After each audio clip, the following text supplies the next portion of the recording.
Hello and Assalamu alaikum. Welcome to our series of conversations with historians.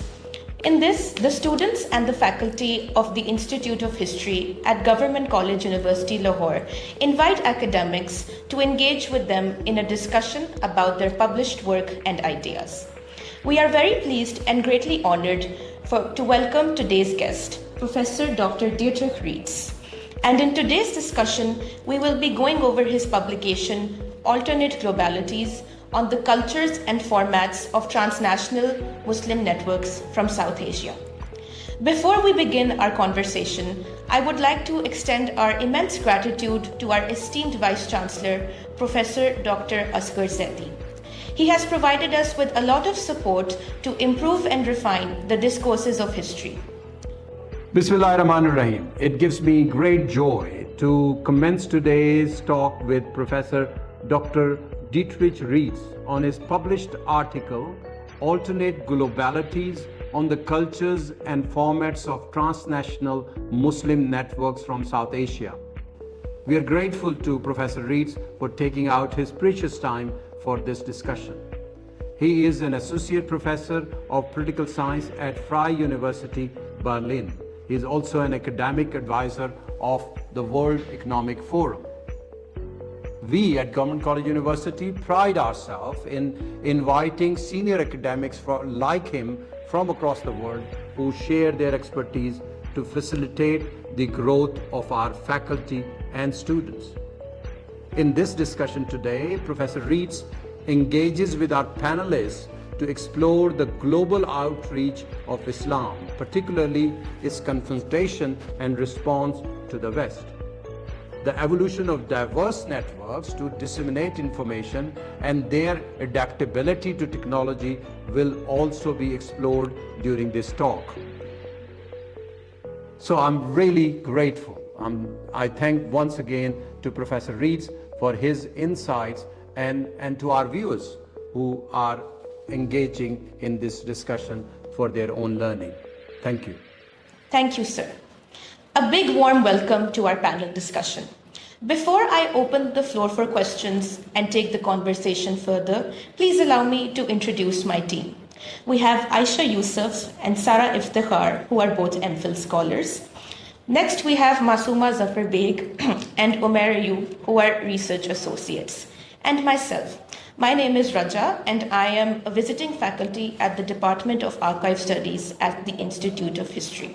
Last but most importantly, I would like to welcome Professor Dr. Dietrich Reetz. Thank you so much for joining us today, sir. Welcome. A little bit about his academic journey. Professor Reetz did his PhD in South Asian history from Humboldt University, Berlin, and his postdoctoral at Free University, Berlin. He did his work on Islam in the public sphere, religious groups in India from 1990 till 1947. This has resulted in being published by the Oxford University Press. Professor Reetz is currently an associate professor at the Department of Political Science at Free University, Berlin, and a supervisor at the Berlin Graduate School of Muslim Cultures and Societies. He is also a senior research fellow at the Leibniz Zentrum Moderner Orient. He has ventured beyond the realm of academia and is an advisor to the World Economic Forum, in addition to being a consultant for various German political foundations and government departments. Professor Reetz has published an impressive amount of 6 books and 28 articles. His area of specialty focuses on global political Islam with a regional focus on South Asia. I will now say a couple of words about his article on alternate globalities. In this article, he discusses different schools of Islamic thought and how they interact with ideology and the international to achieve their political goals. Specifically, he demonstrates how these groups engage with globalization as a product of Western hegemony by both resisting it and, on one hand, adapting to it to constitute a new reality. He traces the historical development of these networks by firstly locating them in the context of pan-Islamism as an anti-colonial movement, and then he demonstrates their context in South Asia. After this, he outlines their global outreach through the influence of global actors such as the diaspora community. Another area of focus in this article is on how the nodes of production and communication have evolved over time in space and in form with the development of technology and the wider spread of education. These changes have been mapped onto the international, further strengthening the influence of these movements. Let us take this discussion further from here, and I will open the floor to questions now. Hello, Doctor. I'm Masuma. And my first question is about the article uses the West and globalization as a benchmark for defining alternate globalities. This echoes the class of civilization thesis by Samuel Huntington and the broader us versus them narrative in Stuart Hall's work, and Edward Said's Occident versus the Orient. Secondly, as the article demonstrates, the different schools of thought do not have unified homogeneous subjects which can be grouped under one category. How can we move forward from these essentialized binaries?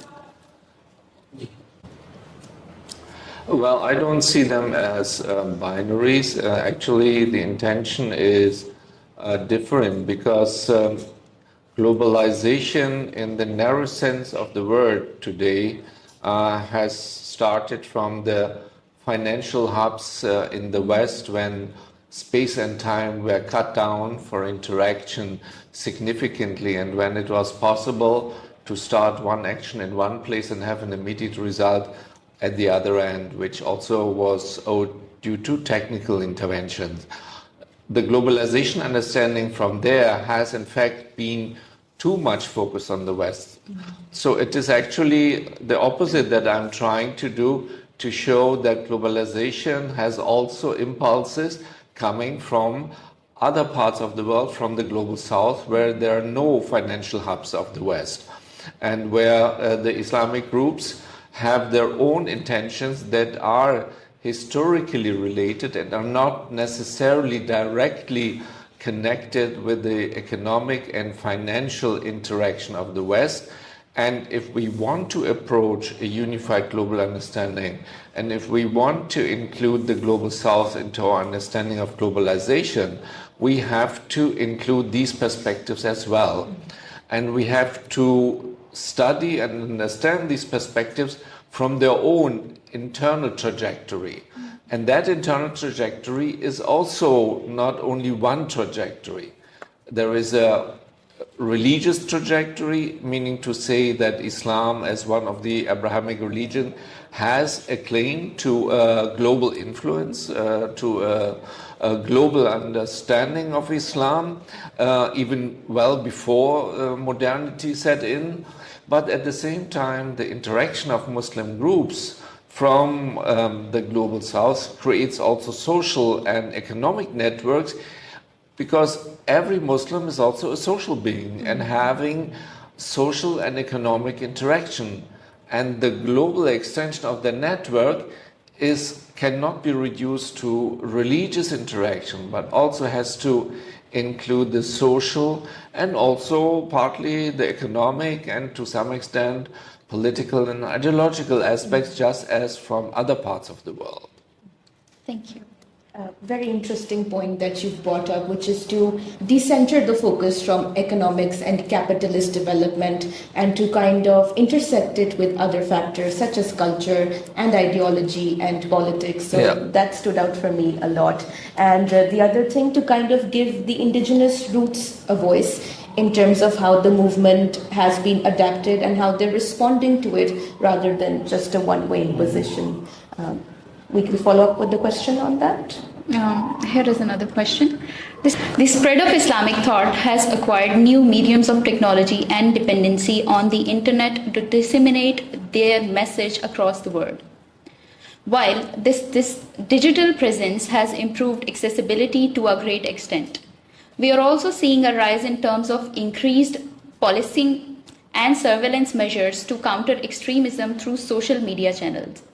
Will the spread of these ideas be curtailed by stricter censorship? I would propose to avoid uniformly and automatically implicate the activities of Muslim groups in social media as connected with some sort of threatening extremism. In fact, what I was suggesting before is to diversify the understanding and take them serious also as social, educational, political actors in all their diversity, which cannot be reduced to one direction. And what the control of extremism or any sort of unpermissible or rights violation regards in the internet, it is uniform and by country and by laws in the different regions apply to different activities. So from that perspective, their activities or their political interventions, for instance, could be seen as ideological. And that could also come on a comparable level with to what extent meet other ideological interventions, such as, let's say, from the Trump camp or the anti-corona camp, meet limits, restrictions and laws, and how to deal with such interventions. If they do not meet these interventions, they certainly would not fall under restrictions.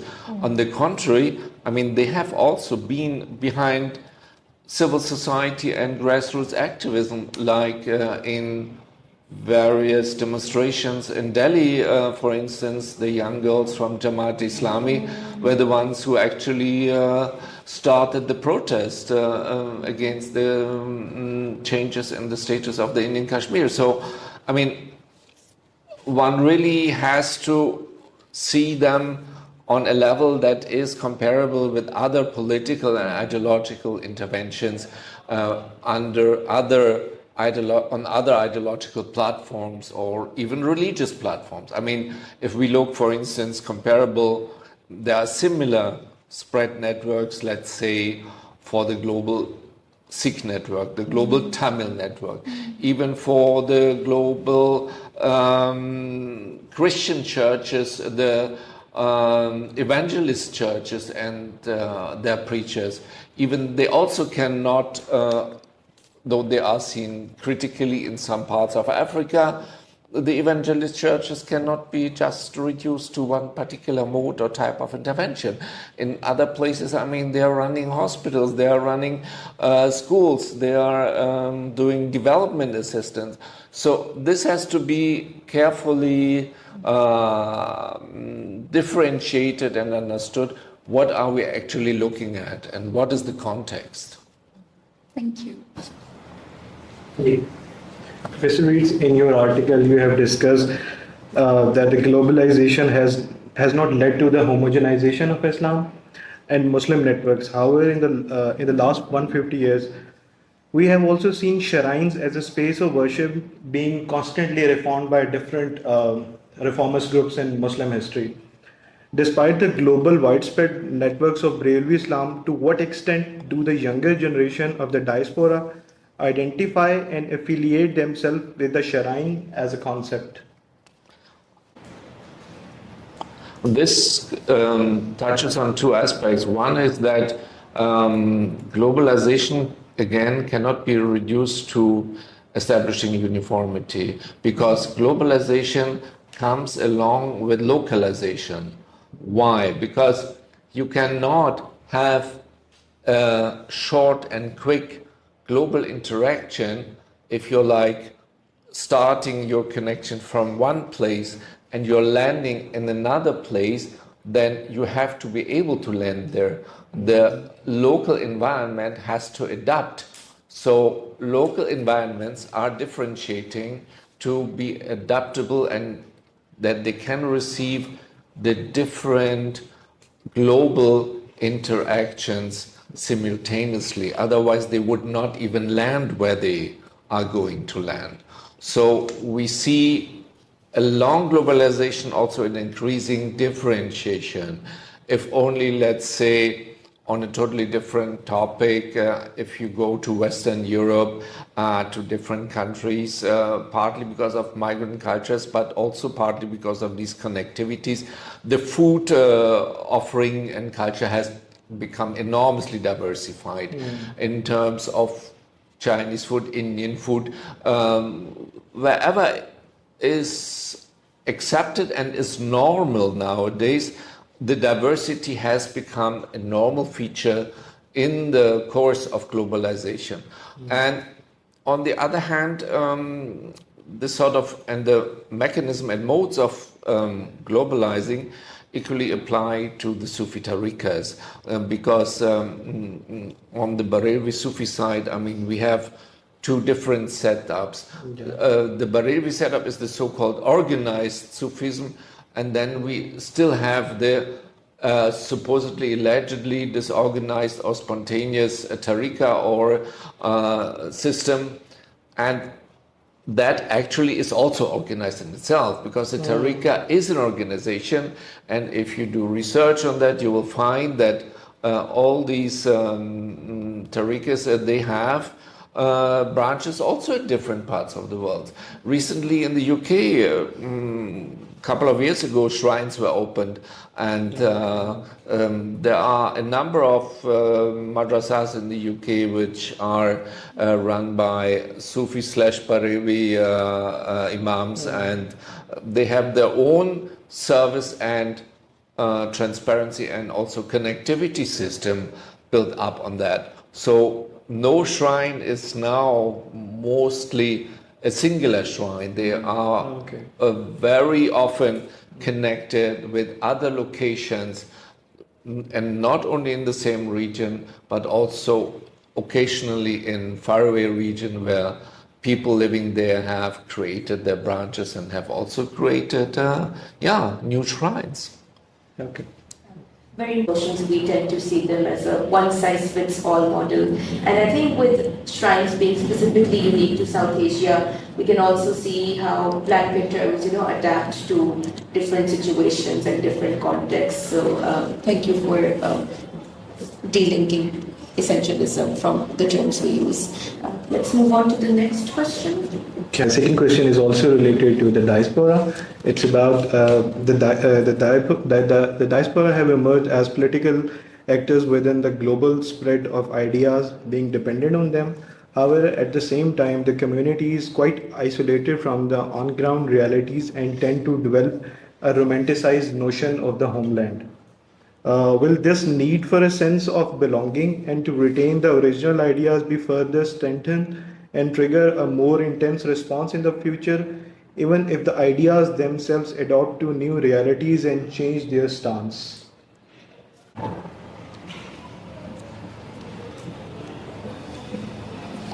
I mean, what you mentioned there is an old feature of migrant social behavior, and it's nothing new for Muslims.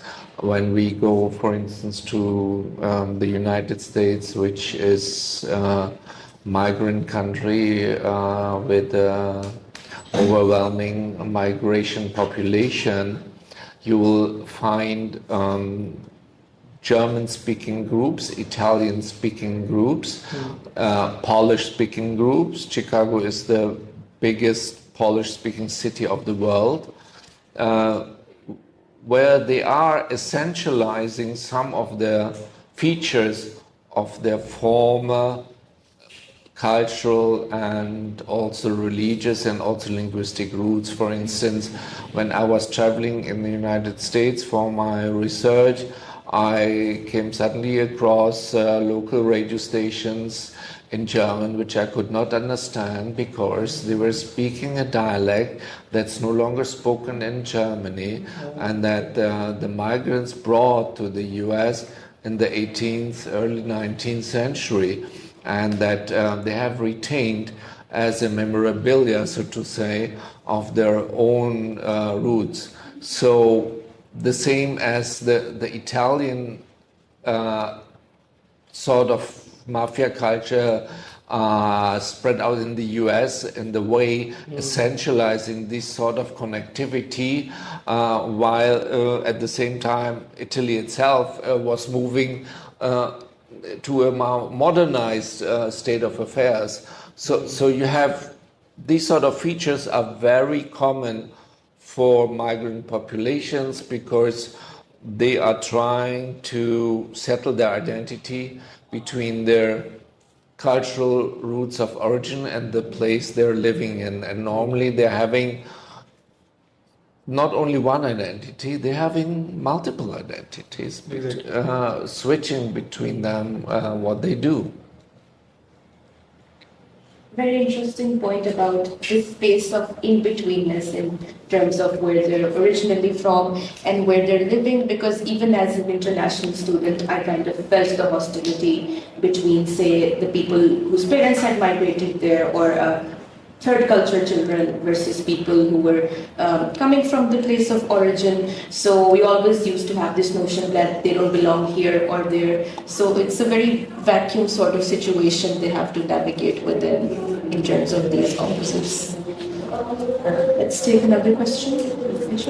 We have increasingly seen the decline of the nation state due to the increased migration. However, at the same time, the right-wing narrative has produced hardcore stances on restricting immigration and normalizing deportations. Will the ideas of political Islam be further radicalized or restricted through these countermeasures? Still not really comparable because you really had situations when also the sources were strained in society. But just like the response in React to increased migration, how they're strengthening visa regulations and deportations, ICE in the US. So it's mostly along these examples that we're seeing. Will ideas be restrained by these measures, or will they become more hardcore, or will people still continue to resist to spread them? Well, in the first place, I would argue that political Islam per se cannot be reduced to one argument or position that needs to be restrained, because you can make political claims of various nature being a Muslim, defending people's rights, defending even women's rights. I mean, there have been different arguments which are by nature political as soon as they reach the public space and as soon as they go for political and public support. The migration policies, of course, notably in the West, are a challenge for both the internal population and the migrants.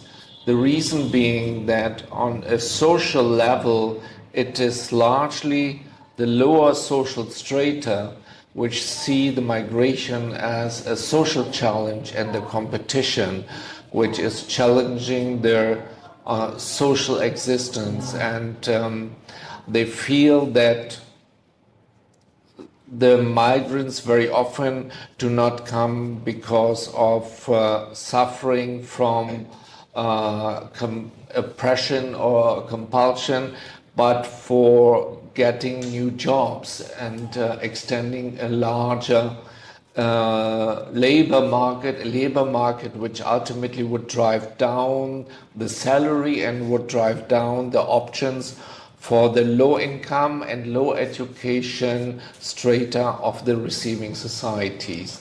So this is a strain that the governments in the West, where they had to receive migrants, are trying to mitigate and to negotiate and to communicate. And obviously the way these governments mitigate them depends also on the political perspective of the respective government.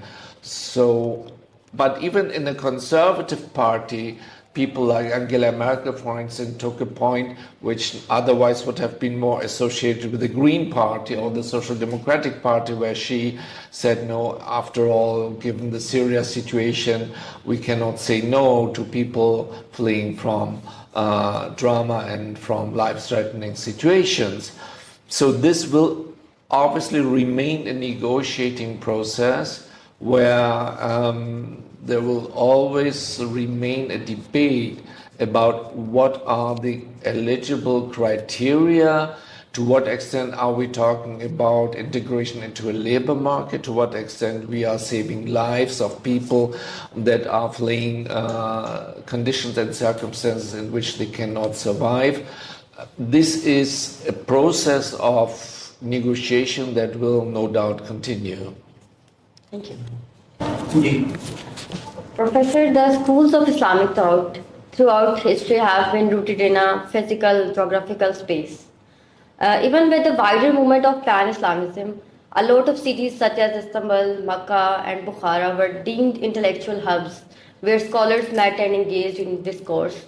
However, as the article points out, this centrality has shifted to madrasas and publishing houses. What future avenues might emerge from the evolving nature of these pluralities? Well, we are living in a time where intellectual engagements also shifting beyond the madrasas and the publishing house to social media. So nowadays there is no Muslim group of whatever doctrinal background and of whatever political background which has no Facebook account or which has no Twitter account, and they are both building their own networks, extending it, while they are also engaging in communication with other networks. Of course, the social media create one, danger, or there is one lack of communication in the sense that the social media per se contribute to creating bubbles, meaning to say where people of the same opinion only talk to themselves, and that kind of weakens communication across positions and across ideological divides. And that remains a challenge not only for religious actors or for Muslim actors, but for all ideological and political actors. And in every country and society, we are basically struggling with it. We can see it in today's Pakistan's politics, and we can see it in European countries that participants struggle going across these lines and moving beyond their own ideological and political bubbles. Thank you. So there has always remained a divide in terms of administration and educational policy for public schools versus madrasas. So is this divide likely to be further polarized or integrated as the Islamic school of thought increasingly rely on education as an institution for mobilization? So will the government policies integrate them or isolate them? Well, the answer to this question should ultimately come from the governments of the concerned countries, because there are very different ways to deal with that situation. And we can see, for instance, what I looked at more closely in Pakistan and India, at different approaches, and even in India, different approaches in the north than in the south, because the trend is there that religious schools increasingly adopt public school systems. The question is, how is this process negotiated, and what is the ideological background to it? Is there some pressure? Is there some incentive?